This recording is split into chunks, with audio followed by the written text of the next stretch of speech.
الشيطان الرجيم. بسم الله الرحمن الرحيم. يا أيها الذين آمنوا اصبروا وصابروا ورابطوا واتقوا الله لعلكم تفلحون. شروع اللہ کے نام سے جو انتہائی مہربان ہمیشہ رحم فرمانے والا ہے. اے وہ لوگو جو ایمان لائے ہو، صبر کرو اور ایک دوسرے کو صبر کی تلقین کرو، ایک دوسرے سے جڑے رہو اور اللہ سے ڈرو، شاید کہ تم کامیاب ہو جاؤ.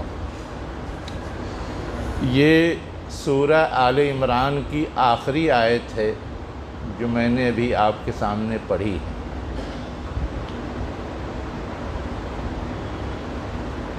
اس آیت سے پہلے اس سورہ کے اندر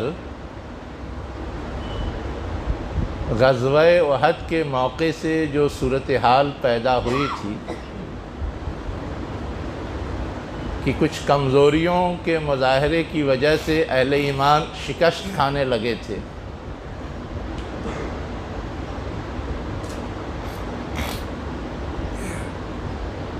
اس غزوے پر تبصرہ ہے. گرچہ پھر سنبھل گئے تو غلبہ انہیں حاصل ہوا تھا، لیکن آئندہ کے لیے رہنمائی اور گائیڈ لائن کے طور پر یہ ہدایات دی گئی ہیں. یہاں اہل ایمان کو خطاب کر کے کہا گیا کہ 4 چیزیں ایسی ہیں کہ اسے اگر اپناؤ تو تم کامیاب رہو گے. سب سے پہلی چیز ہے صبر، دوسری چیز ہے مصابرت، تیسری چیز ہے رباط اور چوتھی چیز ہے تقوی. ان 4 چیزوں کے حوالے سے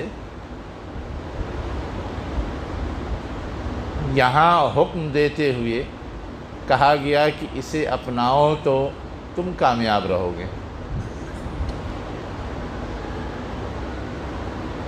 ان 4 چیزوں میں سب سے پہلی چیز ہے صبر. صبر کا مفہوم جو ہم اور آپ سمجھتے ہیں کہ کوئی تکلیف پہنچے تو اسے برداشت کیا جائے، لیکن قرآن یہ مفہوم نہیں لیتا. یہ ہمارے اردو زبان کا مفہوم. قرآن جو مفہوم لیتا ہے وہ اس سے ایک قدم آگے ہے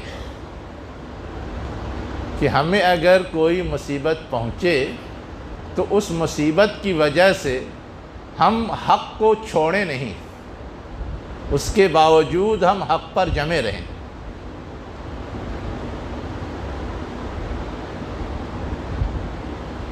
اللہ تعالیٰ نے ہم کو کہا کہ نماز پڑھو، روزہ رکھو، حج کرو. اب ہم نماز پڑھتے ہیں، اس کو پڑھنے کے لیے کچھ اپنے آپ کو چوکس کرنا پڑتا ہے. نماز تو وقت کی پابندی کے ساتھ ادا کرنا ہوتا ہے، وقت پر وضو کرنا ہے، وقت پر اٹھنا ہے، وقت پر جماعت کے لیے آنا ہے.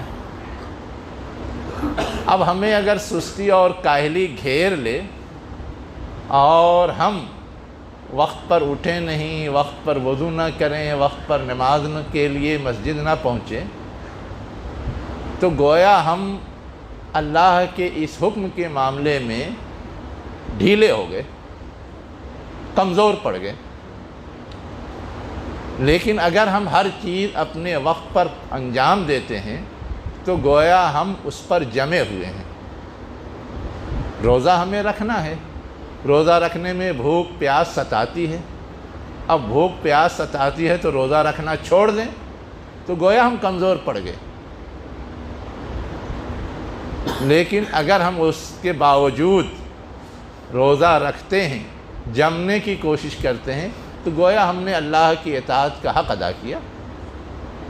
تو اصل معنی یہ نہیں کہ برداشت کیا جائے، اصل چیز یہ ہے کہ جو صحیح ہے، جو حق ہے، اس کو پورا کرنے کے لیے، اس کو پکڑ کر کے رہنے کے لیے، اس کو انجام دینے کے لیے ہر طرح کی تکلیف برداشت کی جائے۔ ویسے ہی اس سے آگے اللہ تعالیٰ نے کچھ چیزوں سے ہم کو روکا ہے، ہم کو شراب سے روکا ہے، سود سے روکا ہے، زنا سے روکا ہے، لیکن اب اس کی کشش، اس کی لذت کے مقابلے میں ہم اپنی ہمت ہار دیں، آسانی سے حرام ذرائع سے آمدنی ہوتی ہے تو اس کو اپنا لیں، تو گویا ہم حق پر جم نہیں رہے۔ یہ وہ پہلو ہے جسے ہمیں اور آپ کو سمجھنے کی ضرورت ہے۔ ویسے ہی ہم کو کوئی مصیبت آتی ہے تو اب اس مصیبت کے وقت ہم اللہ ہی سے اس مصیبت کو دور کرنے کی فریاد کریں۔ اب اگر ہم اللہ کے بجائے کسی اور سے فریاد کرنے لگیں تو گویا ہم حق پہ نہیں جم رہے ہیں، اللہ کو اللہ کا جو مقام ہے، اس کی جو حیثیت ہے وہ نہیں دے رہے ہیں۔ تو یہ چیز ہے جسے صبر کہا جاتا ہے، جس کا مطالبہ ہے کہ اگر ہمیں اللہ کی ہدایات، اللہ کی منہیات، اللہ کی ممنوعات پر عمل درآمد کرنے کے لیے کوئی بھی چیز رکاوٹ بن رہی ہے تو اس رکاوٹ کی وجہ سے ہم رک نہ جائیں، بلکہ اس کے باوجود اپنے آپ کو حق پر قائم رکھیں اور جمائے رکھیں۔ آج کے حالات میں ہم اور آپ دیکھیں، ہمارے خلاف طرح طرح کی کوششیں ہو رہی ہیں۔ یہ چاہا جا رہا ہے کہ ہم شریعت پہ عمل نہ کریں، اور اس کے لیے یکساں سول کوڈ بنانے کی بات کی جا رہی ہے اور شروعات بھی کر دی گئی۔ اب اگر ہم اس چیز کو مان لیں، کون جائے گا اس کی کشمکش میں پڑھنے، جھگڑا کرنے، اس کی مخالفت کرنے، اس کے خلاف احتجاج کرنے، اس کے خلاف بات کرنے؟ تو یہ چیز گویا صبر کے خلاف ہوگی۔ صبر یہ ہے کہ ہم اس کے خلاف آواز اٹھائیں، اس کے باوجود شریعت پہ عمل کرتے رہیں، اس کے باوجود شریعت پہ عمل کرنے کی تدبیریں سوچیں، اس کے لیے قربانی دیں، اس کے لیے محنت اور جد و جہد کریں۔ یہ ہے صبر، تو گویا ہم شریعت پہ قائم رہیں گے، باقی رہیں گے۔ یہاں جس بات کا حکم دیا گیا تھا وہ یہ تھا کہ دشمنوں کے مقابلے میں جہاد اور قتال کی ضرورت پڑ رہی تھی، جس کے خاطر غزوے ہوتے تھے۔ غزوہ احد کے موقع سے یہ تقاضا تھا کہ لوگ دشمنوں سے مقابلے کے لیے نکلیں، لیکن اب مقابلے میں خطرہ ہے، پریشانی ہے، قربانی ہے جان اور مال کی، تو بہت سارے لوگ کترا رہے تھے۔ تو اب کترانے سے مسئلہ حل نہیں ہوگا، سامنے آنے سے، مقابلہ کرنے سے مسئلہ حل ہوگا، اور یہی اصل میں ثبوت ہوگا کہ ہاں ہم حق پر جمے ہوئے ہیں، حق پر ڈٹنا چاہتے ہیں، حق پر قائم رہنا چاہتے ہیں، حق پر کیا کہتے ہیں باقی رہنا چاہتے ہیں۔ اصلاً یہ چیز بتائی گئی کہ سب سے پہلا مطالبہ صبر کا ہے۔ اب ایک دوسری چیز کہی گئی مصابرت۔ مصابرت کا مطلب ایک دوسرے کو صبر کی تلقین کرنا۔ اصل میں کوئی انفرادی طور پہ کوئی کام کرے تو اس کا فائدہ تو انفرادی طور پہ ہوگا، لیکن ہم اور آپ ایک امت ہیں، ایک جماعت ہیں، ایک گروہ ہیں، مسلمانوں کی ایک کمیونٹی ہے۔ اب اس کمیونٹی میں دشمن کا مقابلہ کرنے کے لیے پوری کمیونٹی کو صبر کا مظاہرہ کرنا ہے، پورے گروہ کو، ہر فرد کو، اس جماعت کے ہر شخص کو گویا صبر کا پیکر ہونا چاہیے۔ تو ہر فرد کے اندر صبر کی صفت پیدا ہو، اس کے لیے باہم ایک دوسرے کو صبر کی تلقین کرنا ضروری ہے، باہم ایک دوسرے کو صبر کی نصیحت کرنا ضروری ہے، باہم ایک دوسرے کو صبر کرنے پہ آمادہ کرنے کی کوشش کرنا ضروری ہے۔ تو یہ دوسرا تقاضا تھا جس کی طرف اشارہ کیا گیا کہ جب اجتماعی معاملہ ہو، جب جماعتی اور گروہی معاملہ ہو، تو اس وقت ہر ایک کے اندر وہ صفت پیدا ہونا چاہیے، تو ہم دشمن کا مقابلہ کر سکتے ہیں۔ سب لوگ تو گوشہ عافیت میں بیٹھے رہیں، صرف ایک آدمی محاذ پہ آ جائے تو وہ مقابلہ تو نہیں ہو پائے گا۔ اس چیز کی طرف دوسرے جملے میں اشارہ کیا گیا ہے، وَالصَّابِرُ۔ دوسری بات یہ کہی گئی جو اس جملے اور اس لفظ کے اندر موجود ہے کہ سامنے جو دشمن ہے، اس دشمن سے مقابلہ کرنا ہے تو دشمن پر غالب آنے کے لیے اس سے زیادہ صبر کی ضرورت ہے جتنا وہ صبر کرتے ہیں۔ ظاہر ہے وہ بھی جب مقابلے کے لیے آتے ہیں تکلیف اٹھاتے ہیں، مصیبت اٹھاتے ہیں، پریشانیاں اٹھاتے ہیں۔ غزوہ احد میں جب تھوڑی شکست ہونے لگی اور مسلمان مایوس ہونے لگے تو باضابطہ یہ کہا گیا کہ جیسے تم کو اس سال زخم پہنچا ہے اور تکلیف پہنچی ہے اس جنگ میں، پچھلے سال غزوہ بدر میں ان کو تکلیف پہنچی تھی، ان کو زخم پہنچا تھا، ان کو پریشانی لاحق ہوئی تھی، لیکن اس کے باوجود انہوں نے اپنے آپ کو جمائے رکھا، سال بھر تک تیاری کی، دوبارہ حملہ کرنے کے لیے آ گئے۔ تو اب اگر دشمن ایسا کر سکتے ہیں تو تم کو تو اس سے زیادہ کرنا ہے۔ تو یہ وقتی جو شکست ہو گئی ہے اس سے مایوس نہیں ہونا ہے، وقتی جو پریشانی زیادہ شدید ہو گئی ہے یا لاحق ہو گئی ہے اس سے اپنے آپ کو بددل ہو کر کے پیچھے نہیں ہٹانا ہے، بلکہ ان سے زیادہ اپنے اندر صبر کی صلاحیت، صبر کی قوت، صبر کی طاقت پیدا کرنا ہے تاکہ ان کا مقابلہ کر کے ان پر غالب آیا جا سکے، ان پہ حاوی ہوا جا سکے، ان کو شکست دی جا سکے۔ تو صابرو کا ایک مفہوم یہ بھی ہے کہ دشمن کے مقابلے میں جمنا، مقابل جو ہے، مخالف جو ہے اس کے سامنے میں ثابت قدم رہنا۔ تو یہ دوسری چیز ہے جو بتائی گئی ہے۔ تیسرا لفظ کیا آیا ہے؟ وَرَابِطُ۔ ربط کے معنی تو ہوتا ہے جوڑنا، ہم لوگ جانتے، ایک دوسرے سے رابطہ کرنا، ملنا ملانا، اسی سے بنا ہوا یہ لفظ ہے رباط اور مرابطہ۔ مطلب ایک گروہ میں جتنے لوگ ہیں ان کے درمیان ربط ہونا چاہیے، ان کے درمیان تعلق ہونا چاہیے، ایسا تعلق جو بہت مضبوط ہو، جو بہت ٹھوس ہو، اس میں کوئی رخنا نہ ڈال سکے، اس کو کوئی کمزور نہ کر سکے، اس کو کوئی توڑ نہ سکے۔ اور زیادہ سادہ لفظوں میں کہہ لیں تو باہم اتحاد ہونا چاہیے، باہم تعلق مضبوط ہونا چاہیے۔ اب یہ بات کیوں کہی گئی؟ دشمن سے مقابلہ کرنے کے لیے زیادہ قوت طاقت کی ضرورت ہوتی ہے، ایک گروہ کی شکل میں مقابلہ آرائی کی ضرورت ہوتی ہے۔ ذرا کوئی اس میں کمزوری دکھائے تو جیتی ہوئی جنگ ہار جاتے ہیں۔ غزوہ احد میں ہوا کیا تھا؟ غزوہ احد میں ہوا تو یہی تھا کہ پہلے مسلمان جیت رہے تھے، لیکن اللہ کے رسول نے چند لوگوں کو پہاڑی کے اوپر نگرانی کے لیے ڈپلو کر دیا تھا۔ ادھر سے ایک خطرہ تھا تو ایک حفاظتی مورچہ بنا کر کے ان کو وہاں کھڑا کیا تھا۔ اب انہوں نے دیکھا کہ جنگ جیت گئے ہیں اور سب لوگ مال غنیمت جمع کر رہے ہیں، تو بغیر اللہ کے رسول کی اجازت کے آ کر کے وہ بھی مال غنیمت جمع کرنے میں لگ گئے۔ حالانکہ اللہ کے رسول صلی اللہ علیہ وسلم نے یہ کہا تھا کہ جب تک میں نہ کہوں وہاں سے ہٹنا نہیں، چاہے ہماری بوٹی بوٹی نوچ دی جائے پھر بھی نہیں ہٹنا، لیکن وہ ہٹ گئے۔ تو اب یہاں پر انہوں نے جو نظم تھا، جو ڈسپلن تھی، جو باہم ایک دوسرے کے فرما برداری کا تقاضا تھا، ایک دوسرے سے تعلق اور ربط کا تقاضا تھا، اس کو پورا نہیں کیا۔ کوئی لڑائی جب اجتماعی طور پہ لڑی جاتی ہے تو جس کو جو ڈیوٹی دی گئی، جس کو جو ذمہ داری دی گئی، اس کو وہی کرنا ہے، باقی دوسرا کام دوسرے لوگ دیکھیں گے۔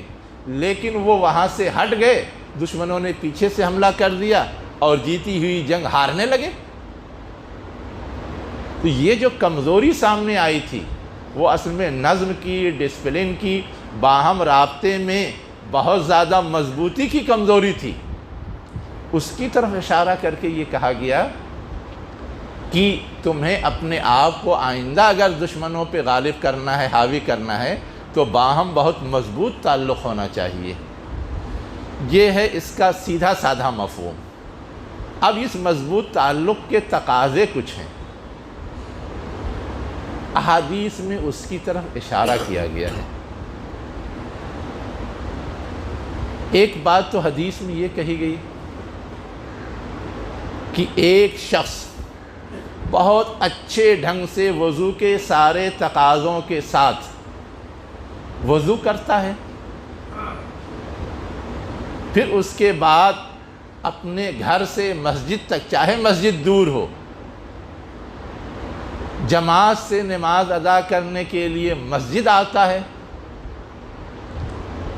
اور ابھی جماعت کھڑی ہونے میں وقت ہے، اس وقت تک وہ جماعت کا انتظار کرتا ہے، یا ایک نماز ادا کرنے لینے کے بعد دوسری نماز کی ادائیگی کے انتظار میں رہتا ہے کہ کب دوسری نماز کا وقت ہوگا تو وقت پر جا کر کے میں جماعت سے نماز ادا کروں۔ جو شخص ایسا کرتا ہے وہ گویا رباط کے تقاضے کو پورا کر رہا ہے۔ یہ ترمذی اور مسلم کی روایت ہے، ترمذی اور مسلم کی روایت ہے۔ اب اس سے کیا نتیجہ نکلتا ہے کہ انسان کا ربط سب سے زیادہ اللہ سے مضبوط ہونا چاہیے، اور اس مضبوط ربط کے لیے اللہ نے جو جو ہدایات دی ہیں اس کو بہت باریکی کے ساتھ اور قاعدے سے انجام دینا چاہیے۔ بالکل روا روی میں جلدی جلدی اگر انجام دیا جائے گا تو اس کا جو فائدہ پہنچنے والا ہے وہ نہیں پہنچے گا۔ اب اہتمام سے وضو کیا جائے، دور دراز گھر ہے پھر بھی محنت مشقت اٹھا کر کے نماز کے لیے آیا جائے، اور جماعت میں وقت ہے تو انتظار کیا جائے، یہ نہیں کہ پڑھ کے چلے جائیں جماعت چھوڑ دیں۔ تو جب ہم اس طرح باریک باریک ہلکی ہلکی چیزوں کا بھی پاس و لحاظ رکھیں گے تو گویا ہم ایک ٹھوس اور مضبوط اور ایک بہترین شکل میں اس عبادت کو پورا کریں گے، اور اس کے نتیجے میں ہمارا تعلق اللہ سے مضبوط ہوگا۔ کوئی بھی محاذ بغیر اللہ سے تعلق مضبوط کیے بغیر سر نہیں کیا جا سکتا، اس لیے کہ ہمیں مشکل وقت میں سہارا تو وہی دیتا ہے۔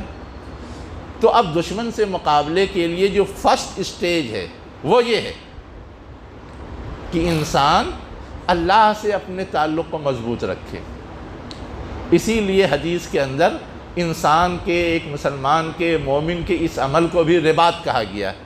یہی لفظ استعمال کیا گیا ہے حدیث کے اندر جو میں نے ابھی آپ کے سامنے بتایا، مرابطہ، رباط، ذالکم الرباط، ذالکم الرباط، ذالکم الرباط۔ ویسے ہی ایک دوسری حدیث کے اندر کہا گیا جو بخاری کے اندر ہے کہ ایک شخص اسلامی حکومت کے سرحد پہ کھڑے ہو کر کے سرحد کی نگرانی کرتا ہے۔ ابھی دشمن نے حملہ نہیں کیا ہے لیکن سرحد پر کسی بھی وقت حملے کا اندیشہ ہوتا ہے، تو جب عین وقت پہ کوئی حملہ کر دے تو جا کے حفاظت کرنا مشکل کام ہے، لیکن پہلے سے وہاں موجود ہیں، نگرانی کے لیے حاضر ہیں، تو دشمن جلدی ہمت نہیں کرے گا، جلدی سامنے نہیں آئے گا۔ تو کہا گیا کہ جو شخص سرحد کی نگرانی کرتا ہے وہ گویا اللہ کے رباط کا حق ادا کر رہا ہے، جو یہ حکم دیا گیا ہے اس حکم کو پورا کر رہا ہے۔ تو وہ ایک آخری شکل ہے کہ اسلامی جو اجتماعیت ہے، اسلامی جو حکومت ہے، اسلامی جو مملکت ہے، اسلامی جو احکامات ہیں، اس کی حفاظت کے لیے وہ جان مال کی قربانی کے لیے ہر وقت تیار رہتا ہے۔ آگے یہ بھی کہا گیا کہ جو شخص ایسا کرتا ہے مہینے بھر وہ نماز پڑھتا رہے اور روزہ رکھتا رہے، اس سے افضل ہے، اس سے بہتر ہے۔ یہ بھی کہا گیا کہ ایسا کرتے ہوئے اگر کوئی شہید ہو جاتا ہے تو شہادت کا مرتبہ تو اسے ملے گا ہی، اس کے علاوہ بھی اس کے اجر کا سلسلہ جاری رہتا ہے۔ یہ سب روایات کے اندر کہا گیا ہے۔ اس لیے یہ انتہائی مشکل کام ہے، انتہائی مشکل امر ہے، جو آسانی سے کوئی انجام نہیں دیتا۔ تو اب جو مشکل کام کرتا ہے اس مشکل کام کا ثواب بھی زیادہ ہوتا ہے۔ ہم اور آپ دیکھیں اللہ کے رسول صلی اللہ علیہ وسلم اس کی کس قدر فکر کرتے تھے۔ ہمیں اور آپ کو معلوم ہے اللہ کے رسول جب مدینہ ہجرت کر کے پہنچے تو وہاں آس پاس کے جو قبائل ہیں ان کی طرف سے ہمیشہ خطرہ رہتا تھا کہ کبھی بھی کوئی حملہ آور ہو جائے گا۔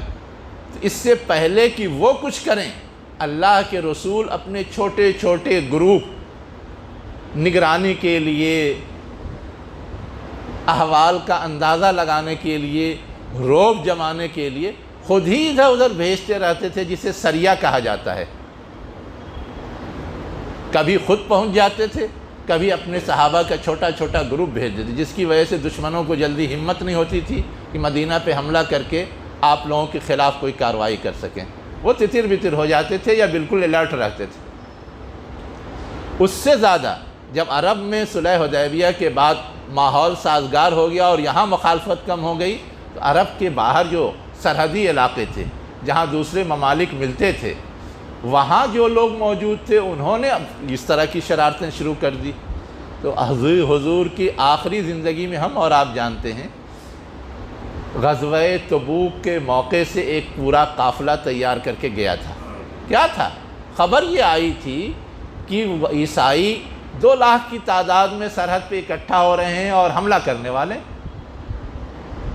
لیکن اس سے پہلے کہ وہ حملہ کرتے، اللہ کے رسول نے ایک عام اعلان کیا اور جو بھی افراد میسر تھے ان کو لے کر کے سرحد پہ پہنچ گئے تھے۔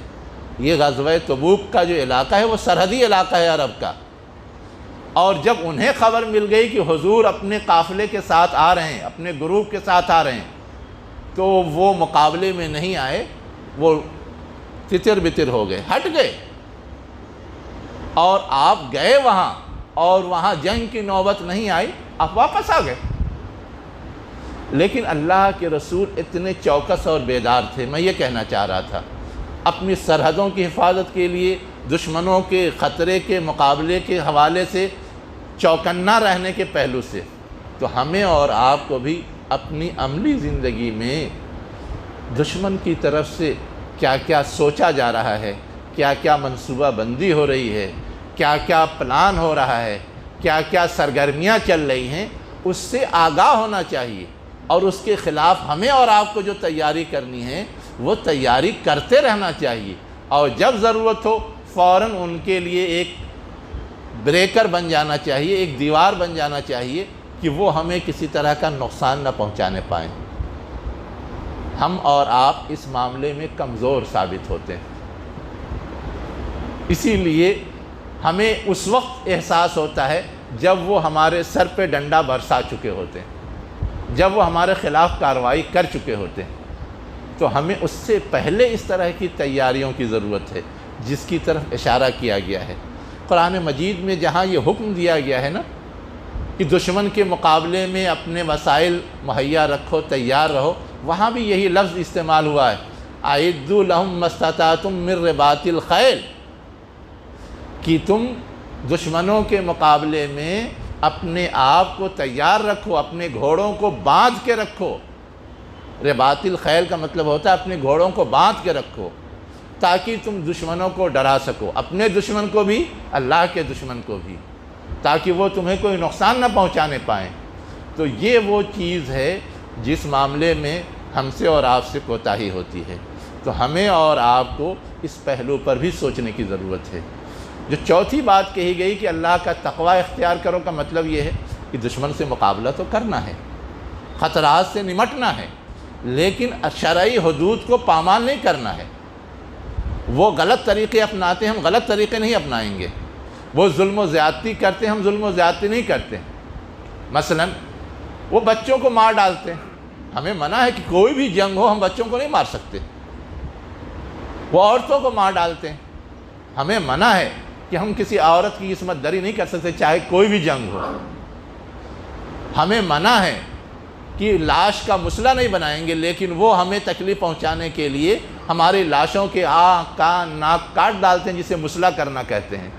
تو یہ جو ہدایت ہے وہ یہ ہے کہ شرعی حدود کو پامال کر کے دشمن کے خلاف کوئی چیز نہیں کرنا ہے۔